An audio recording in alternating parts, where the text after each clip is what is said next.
Assalamu alaikum, que la paix soit sur vous. Alors, qui d'entre nous n'a pas perdu un être cher, un être qu'il aimait, père, mère, grand-père, enfant, fille, fils, etc. Je pense que toutes et tous, on a déjà perdu au moins une personne qui nous était chère. Maintenant, la question qui se pose, c'est que, est-ce qu'on peut leur être bénéfique alors qu'ils ont quitté ce monde? Est-ce qu'on peut être la cause, par la permission divine, que leur tombe soit illuminée, que leur tombe soit remplie de miséricorde, que leur tombe soit un jardin parmi les jardins du paradis? Eh bien, la réponse est oui. De quelle manière? À travers la puissance de ad-du'a, l'invocation. Alors, parmi les récits qui m'ont marqué et dont je veux partager avec vous, c'est le récit qui se trouve dans le fameux livre de l'imam al-Qurtubi, At-Tadhkira fi Ahwal al-Mawta. Il rapporte le récit qui concerne Al-Hassan al-Basri, rahimahullah ta'ala, ce grand ascète, ce grand vertueux, ce grand imam. Une femme est venue le voir en lui disant: Ya imam, ma fille est décédée et j'aimerais la voir en rêve, car cela est possible. Les âmes se rendent visite même après qu'ils aient quitté ce bas monde. Donc elle a dit: j'aimerais bien voir, rencontrer, voir dans quel état est ma fille, dans l'au-delà. Et elle lui a demandé des conseils afin d'y parvenir, c'est-à-dire afin de réussir à voir en rêve sa fille. Donc Al-Hassan al-Basri, il est rapporté selon différentes versions, qui lui a donné des recommandations et entre autres de faire des prières, et particulièrement 4 unités de prière la nuit en récitant At-Takathur, Al-Hakum At-Takathur dans la deuxième rak'at de chaque unité de prière, etc. Et de terminer avec l'augmentation de la prière sur le prophète Mohammed sallallahu alayhi wa sallam. Et donc, et aussi d'invoquer Dieu afin de lui faciliter cela. Donc c'est ce qu'elle a mis en application, elle a fait des invocations, elle a demandé à Dieu de lui faciliter la vision de sa fille dans un rêve, etc. Jusqu'à ce qu'elle est revenue voir l'imam Al-Hassan al-Basri quelques jours après, apeurée, terrifiée. Et elle lui dit: Ya imam, j'ai vu ma fille. Et elle lui rappelle qu'elle a vu sa fille dans une mauvaise posture, comme si elle avait quelque part une punition, comme si elle était triste, elle n'était pas du tout heureuse. Et cela l'a attristée, et cela a attristé l'imam Al-Hassan al-Basri aussi. Parce que cela veut peut-être dire que, tout simplement, eh bien, elle n'est pas dans une bonne posture dans l'au-delà, elle a mérité peut-être d'avoir certains tourments parce qu'elle a fait des mauvaises actions, etc.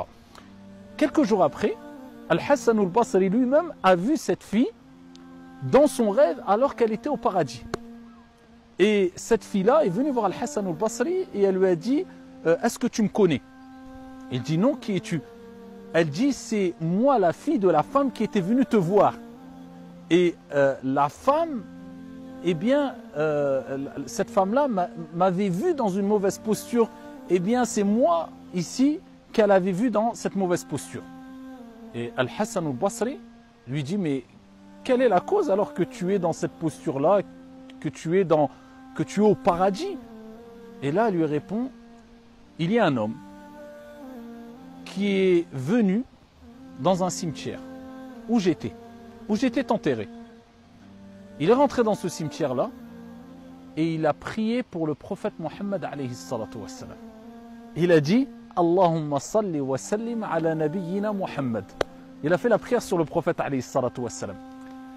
Tellement que l'impact est forte de la prière sur le prophète alayhi salatu wassalam, tellement que l'évocation et l'invocation, eh bien, apportent des conséquences magnifiques et des fruits exceptionnels, que cela a provoqué le fait que le châtiment, le tourment a été levé pour toutes les personnes qui étaient enterrées dans le cimetière, et une personne a lancé un appel en disant: levez les tourments et le châtiment pour toutes les personnes enterrées ici, pour cause la prière qu'a fait cet homme-là sur le prophète alayhi salatu wassalam, qui a engendré une telle bénédiction, baraka, que le châtiment et les tourments ont été levés et je me suis retrouvé au paradis.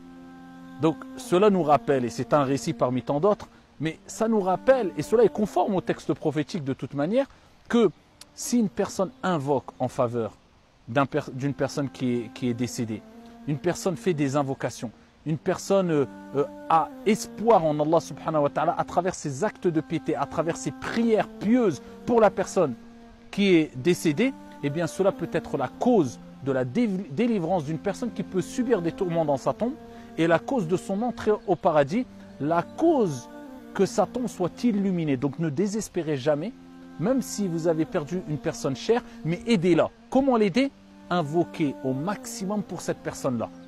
Allez au pied de sa tombe. Et sachez que les savants ont dit que la personne, comme l'a dit par exemple Ibn al-Qayyim rahimahullah ta'ala et d'autres, la personne ressent la présence de qui va le visiter quand il est proche de sa tombe. Et même Ibn al-Qayyim et d'autres rapportent qu'il répond au salam quand tu rentres dans le cimetière et tu dis Assalamu alaykum ya ahl ad-diyar. Donc c'est pour cela qu'il est demandé de visiter beaucoup les personnes qui sont décédées, qui sont enterrées, et d'invoquer au maximum pour eux. Vous ne voyez pas les conséquences, mais je peux vous dire que eux n'attendent que ça. Vos invocations et ici vos prières pieuses et vertueuses pour eux, afin que ça soit une délivrance, un soulagement, et pourquoi pas la cause que si Dieu avait décidé qu'ils aient un quelconque tourment, eh bien que ce tourment se transforme en un délice, un jardin parmi les jardins du paradis. Wallahu a'lam. Wassalamu alaikum. إنما يخشى الله من عباده